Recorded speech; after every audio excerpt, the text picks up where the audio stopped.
अगर ये जो चुनाव है ये लोकतंत्र को और संविधान को बचाने का चुनाव है। एक तरफ एनडीए नरेंद्र मोदी जी जो कॉन्स्टिट्यूशन पर आक्रमण कर रहे हैं,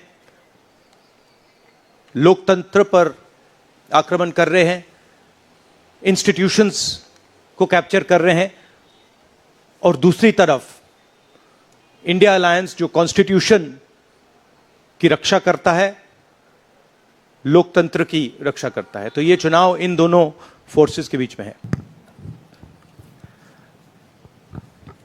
सबसे पहले ये समझना होगा कि हिंदुस्तान के राजनीतिक स्ट्रक्चर में हो क्या रहा है। आरएसएस ने और बीजेपी ने और खासतौर से नरेंद्र मोदी जी ने जो स्ट्रैटेजी बनाई है उसका फाउंडेशन क्या है, उसकी नींव क्या है, सबसे पहले यह समझना है। नरेंद्र मोदी जी ने जैसे अदानी जी की मोनोपोली है पोर्ट्स पर, इंफ्रास्ट्रक्चर पर, डिफेंस में, वैसे नरेंद्र मोदी जी ने पॉलिटिकल फाइनेंस की मोनोपोली बनाई है। कैसे बनाई है?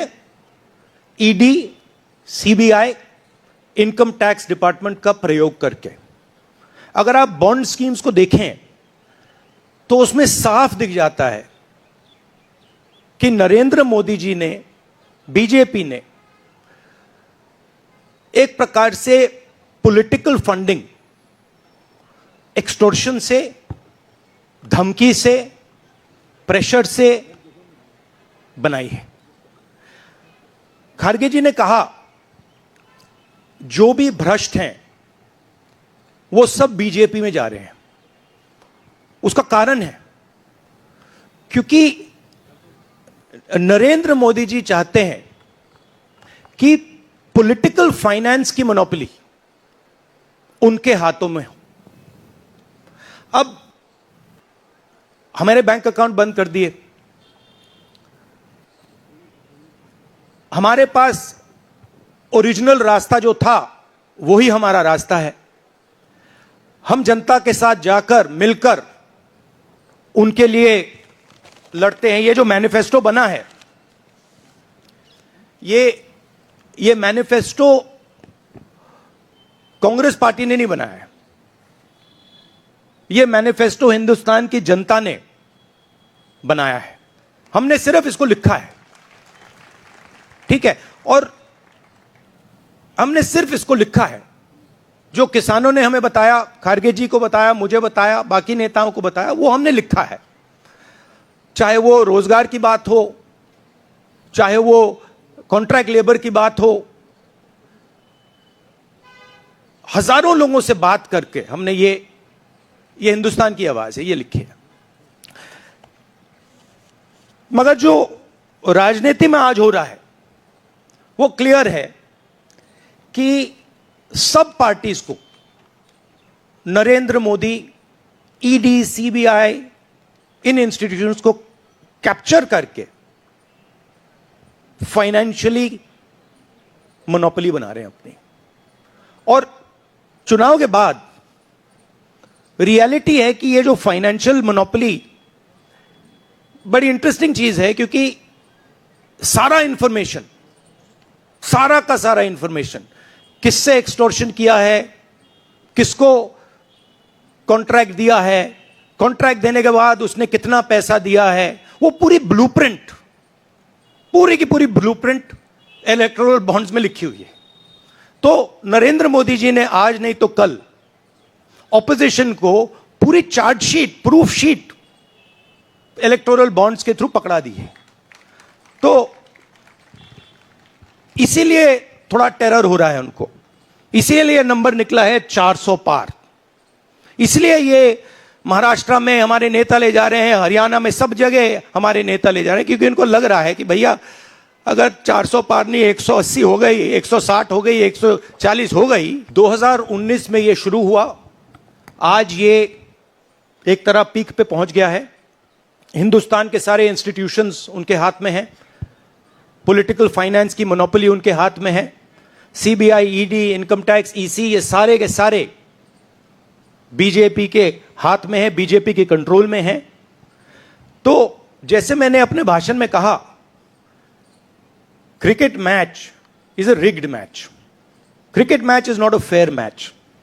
उसमें चाहे सोशल मीडिया की बात करें, आप हमारे नेताओं के, ऑपोजिशन नेताओं की सोशल मीडिया देख लीजिए, मेरा यूट्यूब देख लीजिए, मेरा फेस टाइम देख लीजिए, फेसबुक देख लीजिए, इंस्टाग्राम देख लीजिए, तो ये सारा का सारा स्ट्रक्चर कंट्रोल्ड है, रिग्ड है। इसलिए बहुत जरूरी है कि जनता इस बात को समझे कि ये नॉर्मल चुनाव नहीं है, ये लोकतंत्र को बचाने का, संविधान को बचाने का चुनाव है, और इसको लड़ना और जीतना बहुत जरूरी है। ये चुनाव 2-3%, 5% और बाकी हिंदुस्तान के बीच में चुनाव है, और जो बाकी हिंदुस्तान चाहता है वो इस मैनिफेस्टो में है, और जो 2% चाहता है, जो अदानी जी चाहते हैं, वो आप उनका मैनिफेस्टो देख लीजिए, आपको पता लग जाएगा। उसमें उनकी रिक्वेस्ट लिस्ट पूरी की पूरी आपको मिल जाएगी। डिस्ट्रैक्शन वाले क्वेश्चन पूछते हो। देखिए, इंडिया गठबंधन में डिसीजन लिया गया है कि हम मिलकर एक साथ आइडियोलॉजिकल चुनाव लड़ रहे हैं। चुनाव जीतने के बाद लीडर कौन होगा, प्राइम मिनिस्टर कौन होगा, वो पूरा का पूरा जो कोलिशन है वो मिलकर डिसाइड करेगा। Thank you.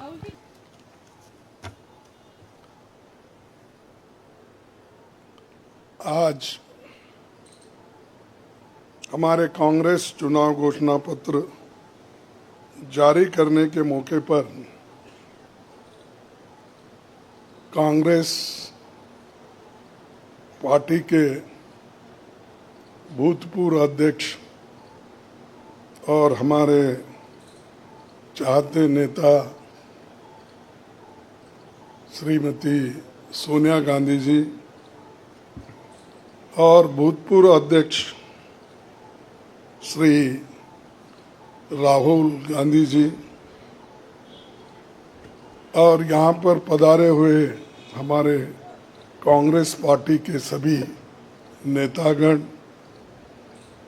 और खासकर इस जो घोषणा पत्र को तैयार किए श्री पीसी चिदम्बरम जी, केसी वेणुगोपाल जी और सारे वर्किंग कमेटी के मेंबर्स, मीडिया के मेरे दोस्तों, आज मुझे ये भी याद करना है कि बाबू जगजीवन राम का जन्मदिन भी है, और जो बाबू जगजीवन राम हमारे पार्टी में बहुत साल तक 1947 से लेकर 1984 तक 1984 तक वो इस पार्टी में रह के काम किए। फिर जो कुछ उनका कंट्रीब्यूशन था, तो बड़ा कंट्रीब्यूशन मिनिस्ट्री में उन्होंने किया। ऐसे दिन आज हम ये घोषणा पत्र गरीबों के लिए हम अर्पित कर रहे हैं। आज भारतीय राष्ट्रीय कांग्रेस के 2024 के लोकसभा चुनाव का घोषणा पत्र जारी किया जा रहा है। इस मौके पर मैं आप सभी का स्वागत करते हुए 22 दिसंबर 2023 को जो चिदम्बरम जी की अध्यक्षता में 16 सदस्यीय कांग्रेस मैनिफेस्टो कमेटी बनी थी और 19 मार्च को CWC ने इसे मंजूरी दी थी। व्यापक जनभागीदारी और संपर्क के बाद हमारा घोषणा पत्र बना है। इसके लिए वेबसाइट आवाज भारत की बनी, जिस पर भी काफ़ी सुझाव मिले। हमारा ये घोषणा पत्र देश के राजनीतिक इतिहास में न्याय के दस्तावेज के रूप में याद किया जाएगा। राहुल जी के नेतृत्व में चली भारत जोड़ो न्याय यात्रा में 5 पिलर्स पर ध्यान केंद्रित किया गया था। यात्रा के दौरान युवा न्याय, किसान न्याय, नारी न्याय, श्रमिक न्याय और हिस्सेदारी न्याय की घोषणा की गई थी। जहाँ कहीं भी हम गए इन न्याय की बात हमने करी थी और इसकी गारंटी भी हमने दी है। इन 5 पिलर्स में से 25 गारंटी निकलते हैं। हर 25 गारंटी ने किसी ना किसी को लाभ मिलने का इसके अंतर्गत यहाँ पर हमारे मैनिफेस्टो में भी है और इसके लिए जो हम पहले से ही करते हुए आए हैं वो भी हमने इसका उल्लेख किया है। मैं कुछ बातें आपके सामने रखना चाहता हूँ। खासकर युवा न्याय के तहत हर शिक्षित युवा की पहली नौकरी अप्रेंटिसशिप के साथ पक्की हो जाए, ऐसी एक गारंटी हम दे रहे हैं। और उसके लिए हम 1 लाख रुपए, उसके लिए हम एक अप्रेंटिसशिप कोर्स करने वालों को खर्च करेंगे और इससे ये फायदा होगा, किसी ना किसी जगह उसको पक्की नौकरी मिलेगी, क्योंकि ये स्किल डेवलपमेंट के तहत और बहुत से इंडस्ट्रीज में इनको काम मिलेगा। नारी न्याय के तहत गरीब परिवार की महिला को सालाना 1 लाख की मदद देंगे। कोई तालियां नहीं बजा रहे, क्या बात है। गरीब परिवार की महिला को सालाना 1 लाख की मदद देंगे और किसान न्याय के तहत किसानों की कर्ज माफी और MS की कानून की गारंटी भी हम देंगे। और श्रमिक न्याय, इसके तहत मनरेगा में भी 400 रुपए, ये न्यूनतम कम से कम 400 रुपए मजदूरी दिया जाएगा। हिस्सेदारी न्याय में सामाजिक आर्थिक समानता के लिए हर व्यक्ति और हर वर्ग की गिनती या जातीय जनगणना होगी, जिससे सबको फायदा होगा, या किसी के फॉर्म में किसी के अगेंस्ट में ये नहीं है कि हालात को समझने के लिए ये जातीय जनगणना करेंगे, जैसा कि SC ST की जातीय जनगणना होती है। और वैसा ही जो पिछड़े लोग हैं और भी ये अपर कास्ट में भी गरीब लोग हैं, सबकी हालत क्या है यह जानने के लिए हम जातीय जनगणना कराएंगे और इसका फायदा हर वर्ग को मिलेगा। हमारे घोषणा पत्र में संवैधानिक न्याय, कॉन्स्टिट्यूशनल जस्टिस खंड में लोकतंत्र बचाओ, भय से मुक्ति से लेकर मीडिया, न्यायपालिका आजादी, भ्रष्टाचार के खिलाफ मुहिम जैसे मुद्दे, कला संस्कृति जैसे विषय भी है। आर्थिक न्याय, इकोनॉमिक जस्टिस खंड में आर्थिक नीतियों, बेरोजगारी, टैक्सेशन और टैक्स रिफॉर्म्स, ये सारी चीज़ें उसमें हम लाएंगे।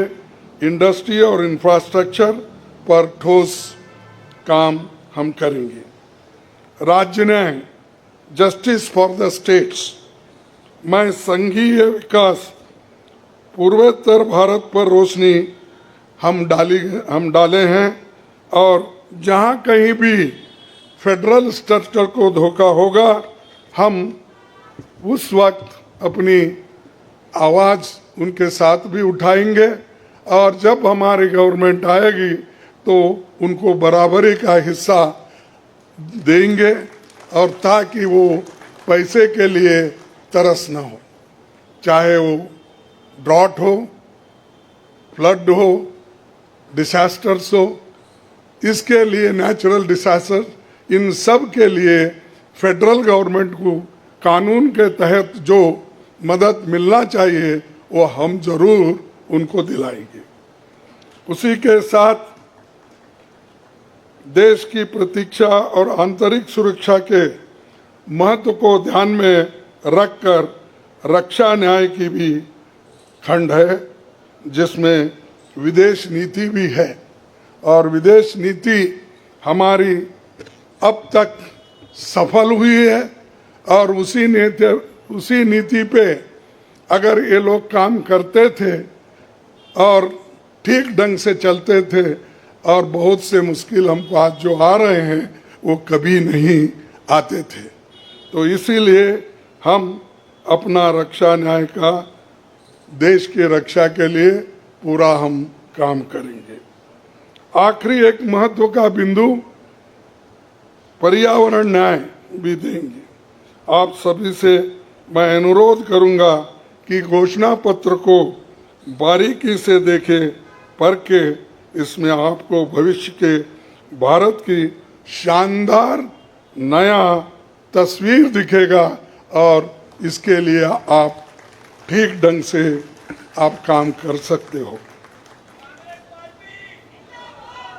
आजादी के बाद 1951-52 में चुनावों से राजनीतिक दल घोषणा पत्र जारी करते समय बहुत से दावे करते हैं लोग, पर कांग्रेस हमेशा जमीनी हकीकत पर चलती है। 1951 में पंडित जवाहरलाल नेहरू के नेतृत्व में हमारा जो घोषणा पत्र जारी हुआ उसका नाम था व्हाट कांग्रेस स्टैंड्स फॉर। उसका नाम था व्हाट कांग्रेस स्टैंड्स फॉर। पहले घोषणा पत्र को लेकर ये टिप्पणी की गई थी, no exaggerated claims were made, no ambitious plans to entice public or deceive the electorate had been placed before them. A realistic view of what was capable of achievement and implementation alone was presented. ये पंडित जवाहरलाल नेहरू जी के ज़माने में घोषणा पत्र दी थी जो realistic है, जो ग्राउंड लेवल पे हम कर सकते हैं, उसी के बारे में उन्होंने बोला था। किसी को फंसाने के लिए नहीं, झूठ बोलने के लिए नहीं, हम जो भी कहते हैं वो करके दिखाते हैं, ये उनका कहना था और वही आज भी हम कर रहे हैं। जो कर सकते हैं वही हम इसमें घोषणा पत्र में लिखे हैं और बहुत से हमारे विद्वानों से भी हम बात किए हैं कि इसमें क्या कर सकते क्या नहीं कर सकते, उनके सलाह के मुताबिक ही आज हमने ये सारी चीज़ें आपके सामने रखे हैं। ये हमारा 139 ईयर्स साल का शानदार इतिहास है।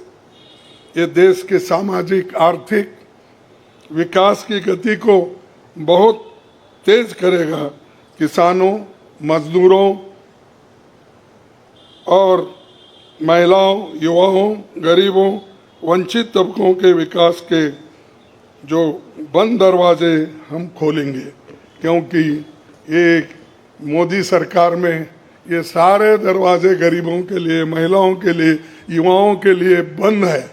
हम जब सत्ता में आएंगे ये दरवाजे सब हम गरीबों के लिए खोल देंगे, उनका विकास करेंगे, ये हमारी प्रतिज्ञा है। डॉक्टर मोदी जी, डॉक्टर मनमोहन सिंह के नेतृत्व वाली हमारी यूपीए सरकार की बहुत आलोचना करते हैं, लेकिन उस 10 साल में हमने MNREGA, right to education, RTI, खाद्य सुरक्षा, वनाधिकार, भूमि अधिग्रहण कानून और रेहड़ी पटरी वालों की अधिकार समेत कई कदम हमने उठाया है। और उसकी जो कर्ता धर्ता है श्रीमती सोनिया गांधी जी यहाँ पर मौजूद है। उन्होंने बारीकी से इन मनरेगा को और खास करके फूड सिक्योरिटी को बहुत लड़ा, क्योंकि मुझे मालूम है, सब चीज़ें मैं यहाँ पर नहीं कह सकता, कि उन्होंने इतने ये 2-3 प्रोग्राम के लिए बहुत गुस्से में रहते थे। जब तक वो इम्प्लीमेंट नहीं होता तब तक वो खामोश नहीं बैठे और कैबिनेट के लोगों को बोलते रहे थे कि ये क्या हुआ। जब हुआ तब वो भी खुशी मना लिए और हम भी लोग बोले कि भाई ठीक हो गया। और जब बाहर इसका गया कि जो ये मनरेगा का, फूड सिक्योरिटी का और कंपलसरी एजुकेशन का ये जो संदेश बाहर गया, तब लोग सभी खुश होने लगे, सभी बोलने लगे ये बहुत अच्छा यूपीए गवर्नमेंट ने किया, सोनिया गांधी जी ने किया। ये बात बाहर आ गई। इसीलिए ये हमारा जो पहले से गरीबों के लिए वायदे थे वो हम पूरे करेंगे। मोदी जी 10 सालों में इसके मुकाबले का एक काम भी नहीं कर सके। आप बताइए कौन सी ऐसी बड़ी फैक्ट्री जो एम्प्लॉयमेंट क्रिएट कर सकती है, जो नेहरू जी के जमाने में बने वैसे कोई एक बड़े बड़े काम उन्होंने किया है। जिस देश में एक सुई नहीं बनती थी उस देश में पंडित जवाहरलाल नेहरू, इंदिरा गांधी जी ने रॉकेट बनाकर उड़ा कर दिखाया। और बहुत से जो साइंटिफिक योजनाएं थी हमने बनाए। अब मोदी जी के ज़माने में तो गालियां देने का छोड़ के दूसरा तो मैं नहीं सुना। और उसके अगर कोई छुपे हुए काम है तो मेरे को बताओ, ताकि मैं भी उसकी प्रशंसा करूंगा। लेकिन आज हम गारंटी जो भी दे रहे हैं, हम चंद स्टेट में करके दिखाए हैं। हिमाचल में करके दिखाए, कर्नाटक में करके दिखाए, तेलंगाना में करके दिखाए, जहाँ कहीं भी हमारी सरकार है। और राजस्थान में भी हमने कई नई चीज़ें की, वहाँ भी करके दिखाए। तो ये हम जो कहते हैं, मैं पहले ही कहा, वो हम करते हैं। और हम डरते नहीं करने के लिए, हमारा कितना भी नुकसान हो लेकिन गरीबों के लिए हम करते रहते हैं। ये हमारा पहले से कार्यक्रम है। और मैं चंद बातें इस मौके पर, थोड़ी देर हो गई तो क्षमा चाहता हूँ, मैं चंद बातें आपके सामने रखना जरूरी समझता हूँ। और आज क्या हो रहा है, विपक्षी नेताओं को जेल में बंद किया जा रहा है। चुनाव में सबको समान अवसर नहीं है और कई मुकदमे एक के ऊपर एक, छोटी छोटी। और हमारे पार्टी के ऊपर इतना बड़ा जुल्म किया और इतने हमारे को पेनल्टीज डाले। 3,567 करोड़ रुपए का हमारे ऊपर उन्होंने पेनल्टी डाली। क्या ये लेवल प्लेइंग ग्राउंड है? और ये हमारे ऊपर आज हो रहा, कल मीडिया के ऊपर होगा, मीडिया हाउसेस के ऊपर होगा, सबके ऊपर होगा। तो इसीलिए इसको, इस देश के डेमोक्रेसी को बचाना है, संविधान को बचाना है। इसीलिए हम सब लोग, देश के लोग एक होना चाहिए और लड़ना चाहिए। और जो ऑटोक्रेटिक मोदी साहब है उनको हटाना चाहिए। ये मेरा आपसे विनती है। जब तक आप ये काम नहीं करेंगे तब तक हम सिर्फ बातों से नहीं होगा। आप लोग घर घर जाके और हमारी गारंटी कार्ड जो है, इन गारंटी कार्डों को घर घर तक पहुंचाने का काम हमारे कार्यकर्ता करें। जब तक आप घर घर नहीं जाएंगे, वोटर से नहीं मिलेंगे, कुछ भी होने वाला नहीं है। सिर्फ स्लोगन से या मेरे भाषण से कुछ बदलाव होने वाला नहीं। बदलाव होगा तुम जनता से जब मिलेंगे, घर घर जाएंगे, महिलाओं से मिलेंगे, युवाओं से मिलेंगे, और जितने भी हमारे पेरेंट्स हैं, बड़े हैं, उनसे मिलके, किसानों से मिलके आप लोग काम करेंगे, तभी हम कुछ हासिल कर पाएंगे। तो इसीलिए मैं आपसे विनती करूंगा, ये काम हमारा आप करेंगे और इस ऑटोक्रेटिक सरकार को हटाने के लिए आप काम करते रहेंगे। अब बीजेपी का तो ऐसा है, चंदा दो धंधा लो, चंदा दो धंधा लो, कॉन्ट्रैक्ट लो, पैसे दो। तो उन्होंने काम किया और वो कहते हैं कि भ्रष्टाचार मिटाऊंगा। अरे भाई, 25 लोग हमारे बड़े बड़े नेताओं को आपने लिया और 25 नेताओं में 2 को तो एक पूरा एक्सोनरेट किया और 23 लोगों को फिर उनको भी एक्सोनरेट किया।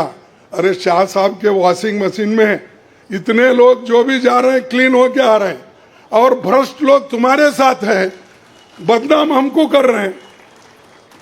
मेरे पास तो नहीं है ना, मेरे पास जब तक थे तो आपने बोला वो भ्रष्ट है, फिर आप वो क्लीन कैसा हो गए, प्रामाणिक कैसा हो गए, ठीक कैसा हो गए? तो ये खुद ही इधर डराते हैं, उधर सब चोरों को लेते हैं। तो ये मेरा कहना है। इसीलिए आप इस बात को सोचिए, और हम सालों से गरीबों की सेवा करते हुए आए हैं, आगे भी हम करते रहेंगे। और जितने भी उन्होंने काम किया, मैं यहाँ गिनता नहीं, क्योंकि रेलवे में क्या किया, इन्फ्लेशन का क्या किया, अनएम्प्लॉयमेंट का क्या किया, ये सारे अगर बोलते कहूँ तो आप भी थक जाएंगे। तो इसीलिए मैं ज़्यादा नहीं बोलता, आप सबको मालूम है, और हमारे पूरे इलेक्शन मैनिफेस्टो में वो चीज़ वहाँ पर है। इसीलिए आप तमाम को मैं धन्यवाद अर्पित करता हूँ कि आप ऐसे वक्त जो हमको साथ दे रहे हैं, जिस वक्त लोग डर डर के चंद लोग भाग जा रहे हैं। वो डरने वाले कौन है? जो आदमी कुछ चोरी करता है वही डरता है। जो आदमी ठीक है, अपने उसूलों पे खड़ा है, उसको कोई नहीं डराता। अगर डराएगा तो भी वो उसूलों पे ठहरे हुए लोग डरेंगे नहीं। तो इसीलिए हम लोग डरने वाले नहीं। हमारे नेता श्रीमती सोनिया गांधी जी, राहुल गांधी जी, डर उनमें नहीं है और डर का नाम भी नहीं है, और डर ये शब्द उनके पास नजदीक आता नहीं। वो डर सिर्फ मोदी को है, क्योंकि वो हमारे लोगों को ले लेके 400 पार बोलते फिर रहा है। अरे मणिपुर जैसे एरिया में नहीं जा सके, देश में विदेश में 14 फेरियां लगाए, देश में इलेक्शन का प्रचार सरकारी फंड से किया गया, सरकारी वैन से किया गया, लेकिन मणिपुर वो देखे नहीं। क्यों नहीं गए भाई? आपकी तो 56 इंच की छाती है, आपको डर कुछ भी नहीं है। हाँ, आप जा सकते हैं, लेकिन वहाँ हमारे नेता राहुल गांधी जी जा सकते हैं लोगों के साथ, आप क्यों नहीं जा सकते? क्योंकि आपको डर है, और डरने वाला आदमी देश की भलाई कभी नहीं करता।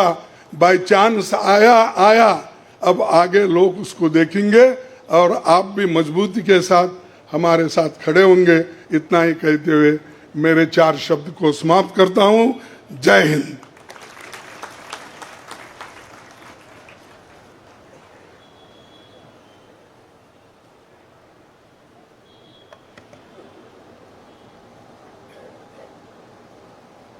धन्यवाद खड़गे साहब।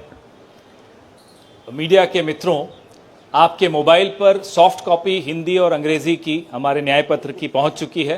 कार्यक्रम के पश्चात उसकी फिजिकल कॉपी भी आपको दे दी जाएगी।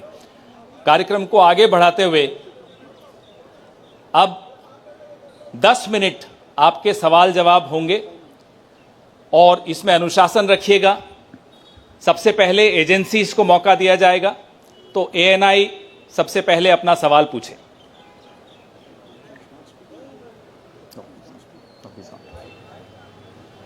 माइक दे दीजिएगा मीडिया के साथियों को।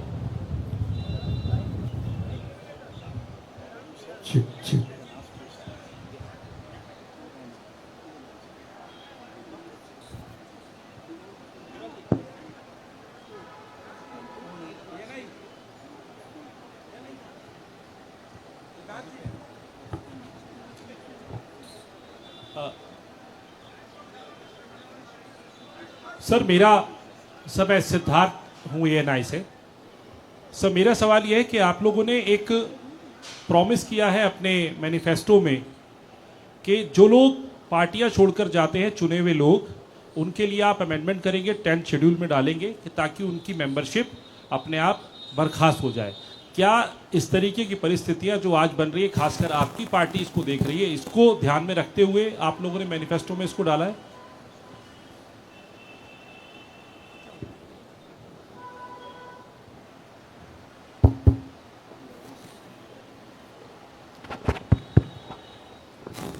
You are asking about the anti-defection law, which is now in the 10th schedule. Over the years,